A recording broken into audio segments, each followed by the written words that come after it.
आज जो कहानी सुनाने जा रहा हूं उसको सुन के आपके रोंगटे खड़े हो जाएंगे और आप अपने बहानों को शायद आग लगा दें।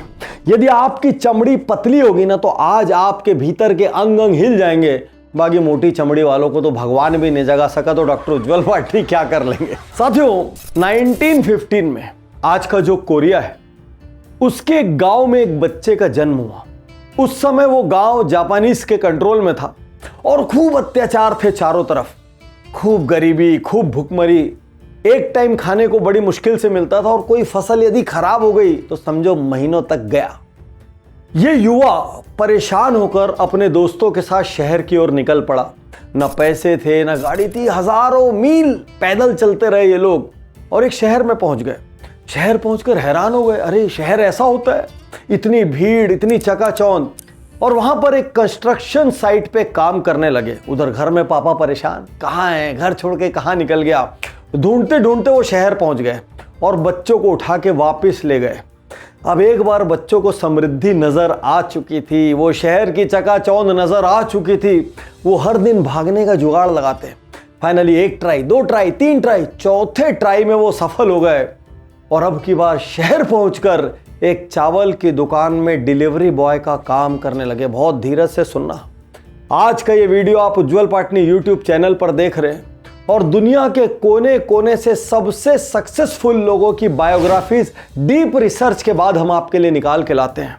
यदि हर दिन एक वीडियो भी आप देख लेंगे तो आप घर बैठे बैठे MBE मास्टर बाय एक्सपीरियंस हो जाएंगे। और यदि आपने अभी तक बेल आइकन नहीं दबाया है तो दबा दो। 500 से ज्यादा वीडियो हैं, हर हफ्ते 2 रिलीज होते हैं। एक भी मिस हो गया जाने कौन सा फॉर्मूला मिस हो जाए। तो चलिए वापस इस कहानी पे आते हैं। चावल दुकान का डिलीवरी बॉय अपनी मेहनत से धीरे धीरे अकाउंटेंट बना, फिर धीरे से वो उस दुकान में पार्टनर बन गया। दोस्तों ये वो व्यक्ति है जिसको आज के साउथ कोरिया को बनाने का श्रेय दिया जाता है। जिस तरीके से अमेरिका को बनाने का श्रेय कार्नेगी या रॉकफेलर को मिलता है, उसी तरीके से साउथ कोरिया को एक गरीब देश से उठाकर दुनिया की 13th लार्जेस्ट इकोनॉमी बनाने का श्रेय जाता है चोंग जू यंग को, जिनको आप शायद नाम से नहीं पहचानेंगे। और अब मैं कंपनी का नाम लेने जा रहा हूं। जी हां, चोंग जू यंग मालिक हैं ह्युंडई के, जो साउथ कोरिया के रीढ़ की हड्डी है। चोंग जू यंग पढ़े लिखे नहीं थे, उनका कोई बड़ा बैकग्राउंड भी नहीं था। फिर भी उन्होंने स्क्रैच से जिस साम्राज्य को खड़ा किया उसमें उनके 3 प्रारंभिक मंत्र थे और ये मंत्र बाकी भीड़ से अलग है। पहला मंत्र, गो फॉर अपॉर्चुनिटी। नॉर्मली हम क्या करते हैं, जो बिजनेस हमको पसंद है वो हम करते हैं, जिस क्षेत्र में हमारी डिग्री है वो हम करते हैं, जो हमारे परिवार में पहले से चलता है वो हम करते हैं, जो हमारे शहर के अन्य लोग करते हैं, जिसकी हमारी शहर मंडी है हम वो करते हैं। चोंग जू यंग एकदम डिफरेंट थे। 1940 में वर्ल्ड वॉर के दौरान उनको समझ नहीं आया कौन सा बिजनेस किया जाए। उन्होंने सिर्फ एक मंत्र अपनाया, गो फॉर अपॉर्चुनिटी। उन्होंने एक पेपर और पेन लिया और उसमें लिस्ट बनानी शुरू की कि आज के इस दौर में कौन से व्यापार चल सकते हैं। उनको इस बात से कोई लेना देना नहीं था कि मुझे वो व्यापार आता है या नहीं आता, मैं उसमें माहिर हूं या नहीं हूं। तो जब चोंग जू यंग ने अपॉर्चुनिटी ढूंढना शुरू किया, उन्होंने 2 ही फैक्टर ध्यान में रखे। एक, लागत कम होनी चाहिए। दूसरा, जापानीज का उसके ऊपर रेस्ट्रिक्शन नहीं होना चाहिए। एक लंबी लिस्ट बनाई और लंबी लिस्ट बनाकर एक बिजनेस को चुना, कार रिपेयर का बिजनेस। और वहां से उन्होंने अपनी यात्रा की शुरुआत की। यहां आपके लिए बहुत बड़ा लेसन है। मुझे क्या आता है, मैं क्या जानता हूं, मुझे क्या पहले से पता है, ये सब कुछ छोड़ दीजिए। मार्केट में नजर घुमा के ये देखिए अपॉर्चुनिटी कहां है। दूसरा मंत्र, hire talented people to do your work.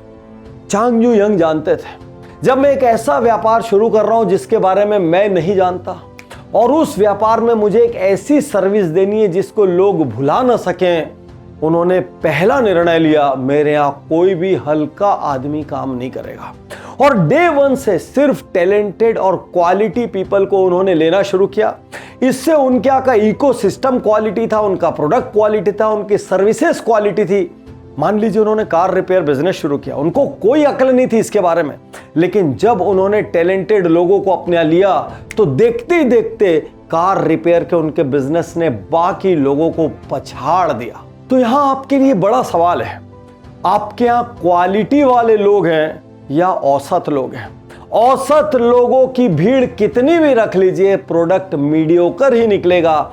औसत की भीड़ के ऊपर यदि सेकंड लेयर में कुछ क्वालिटी लोग आपके यहां आ जाते हैं तो मान के चलिए आपका प्रोडक्ट इंप्रूव होगा, आपका सिस्टम इंप्रूव होगा, आपका कस्टमर सेटिस्फैक्शन इंप्रूव होगा। क्वालिटी लोगों को, टैलेंटेड लोगों को लेने के लिए यदि अपनी जेब को थोड़ी सी ढीली भी करना पड़े तो कीजिए। मैं यकीनन मानता हूं एक अच्छी क्वालिटी का व्यक्ति कभी आपसे पैसे नहीं लेता। बहुत ध्यान से सुनना, एक अच्छी क्वालिटी का व्यक्ति कभी आपसे पैसे नहीं लेता, वो अपनी सैलरी खुद कमाता है और कमा के बचा हुआ आपको भी देता है। चोंग जुयंग का अगला और टाइमलेस मंत्र था go cheap and take good care.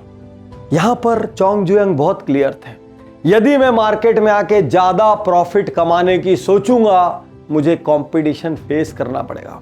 यदि मुझे कस्टमर को एक्वायर करना है तो मुझे चीजों को चीप देना पड़ेगा। अब चीप का मतलब घटिया भी हो सकता है, लेकिन यदि चीप और गुड का कॉम्बिनेशन हो जाए तो दुनिया की कोई ताकत आपके सक्सेस को नहीं रोक सकती। एक तरफ उन्होंने पूरे मार्केट की स्टडी करके अपनी प्राइसिंग को कम रखा। उनका पहला गोल था कस्टमर एक्विजिशन और दूसरा गोल था कस्टमर सेटिस्फैक्शन, ताकि जो भी कस्टमर एक्वायर हो वो इतना सेटिस्फाई हो, इतना डिलाइट हो कि जाकर वो दूसरे लोगों से आपके बारे में बात करे। और यहीं पर वो जीत गए क्योंकि उन्होंने धीरे धीरे पूरे मार्केट को साफ कर दिया। सोच के देखिए, इन तीनों मंत्रास में से किस मंत्र को आप अपने व्यापार में वायलेट कर रहे हैं और कौन सा ऐसा मंत्र है जिसको आप अपने बिजनेस में अडॉप्ट कर सकते हैं? कमेंट बॉक्स में जरूर जरूर लिखना। हम बात करेंगे चोंग जुयंग के कुछ और बिजनेस फिलॉसफीज की, क्योंकि साथियों बिजनेस फिलॉसफीज को हम लगातार बिजनेस गुरुकुल में डिस्कस करते हैं, अलग अलग कंपनियों को डिस्कस करते हैं, अलग अलग बिजनेसेस को डिस्कस करते हैं, लेकिन फिर भी मैं ये मानता हूं हर बिजनेस की बागडोर, हर बिजनेस का सक्सेस उसके ड्राइवर पे निर्भर करता है कि कौन उसको चला रहा है। इसीलिए मैं हर आदमी से क्या कहता हूं, पहले मेरा वीआईपी करो ताकि सोचने का तरीका राइट हो, आदतें राइट हो। जब ड्राइवर राइट होगा तो यकीन करना गाड़ी राइट चलेगी। चोंग जुयंग का नाम सी से शुरू होता था और वो अपनी अधिकांश बातों में सी से ही सबसे बड़ा लेसन देते थे। और जब एक राइटर ने उनके ऊपर बुक लिखी तो उसने चोंग जुयंग की पूरी पर्सनैलिटी को सी अल्फाबेट से डिकोड किया। सबसे पहला सी, कमिटमेंट। साउथ कोरिया की इकोनॉमी गरीब इकोनॉमी थी, वहां पर चोंग जुयंग कंस्ट्रक्शन में आ गए और उन्होंने एक ब्रिज के रिनोवेशन का कॉन्ट्रैक्ट ले लिया। अब नए नए थे, ज्यादा उनको ज्ञान नहीं था, सेफ्टी रेगुलेशन कैसे होते हैं, प्रोग्रेस कैसा होना चाहिए, मटेरियल मैनेजमेंट कैसा होना चाहिए। वो प्रोजेक्ट डिले होता चला गया, इतना कर्ज बढ़ गया कि उनको अपना घर बेचना पड़ा, उनके भाइयों को अपने घर बेचने पड़े। लेकिन उन्होंने एक निर्णय लिया, चाहे कुछ भी हो जाए, चाहे कितना ही उधार हो जाए, चाहे कोई भी स्थिति पैदा हो जाए, हमने जो कमिटमेंट किया है हम उसको पूरा करेंगे, क्योंकि एक दिन शिखर पर पहुंचना है और यदि आज रेपुटेशन पर दाग लगा तो खड़े होने में बहुत मुश्किल जाएगी। फाइनली उन्होंने उस प्रोजेक्ट को पूरा कर दिखाया और उस साहस की चर्चा पूरे देश में ऐसे फैली कि उसके बाद उनके पास गवर्नमेंट कॉन्ट्रैक्ट्स की लाइन लग गई, प्रोजेक्ट्स की लाइन लग गई।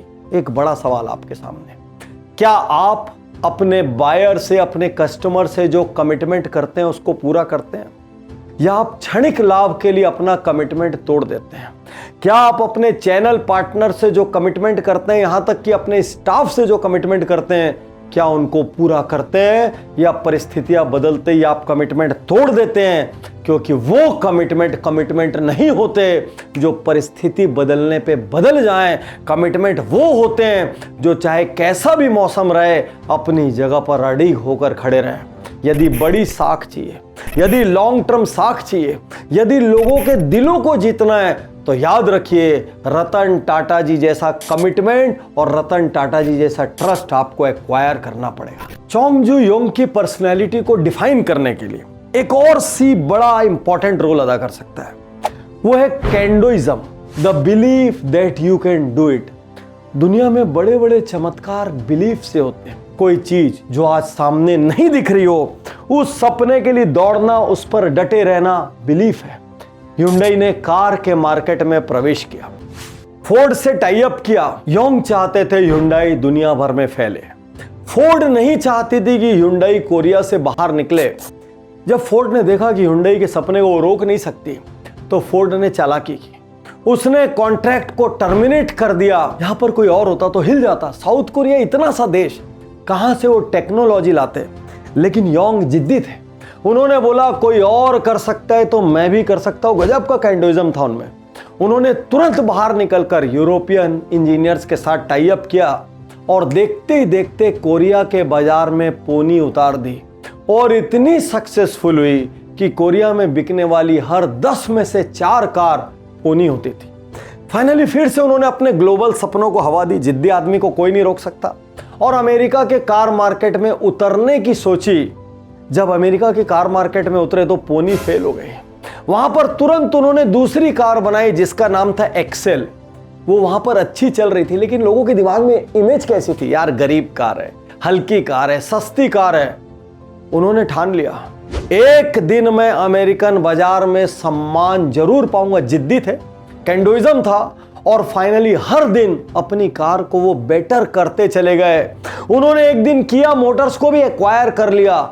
आज 21वीं सदी में अमेरिका की प्रतिष्ठित ब्रांड्स में से एक Hyundai है। और जब भी कोई उनसे पूछता था यार ये Hyundai की ड्राइविंग फोर्स क्या है, उनका एक जवाब होता था, डिजायर फॉर बेटर, जिद, मैं अगली बार और अच्छा करूंगा। यदि आज आपका प्रोडक्ट अच्छा नहीं कर रहा है, आपका सिर्फ एक सवाल होना चाहिए, how can we make it better. आज यदि आपका कस्टमर आपसे संतुष्ट नहीं है, how can we give better services. क्योंकि जैसे जैसे आप बेटर करते चले जाएंगे, याद रखिए बायर बेटर चाहता है, कस्टमर बेटर चाहता है, चैनल पार्टनर बेटर चाहता है। जैसे जैसे आप बेटर होंगे, लोग आपकी पहले की गलतियों को भूलेंगे, आपकी मीडियोक्रिटी को भूलेंगे और बेटर को एम्ब्रेस करेंगे। साथियों, आज इस गुमनाम व्यक्ति की कहानी हमने विशेष रूप से उठाई क्योंकि इस व्यक्ति की जिंदगी में इतनी असफलताएं हैं कि 8-10 सक्सेस स्टोरीज को जोड़ लिया जाए तो उनकी जिंदगी में भी उतनी असफलताएं नहीं होगी।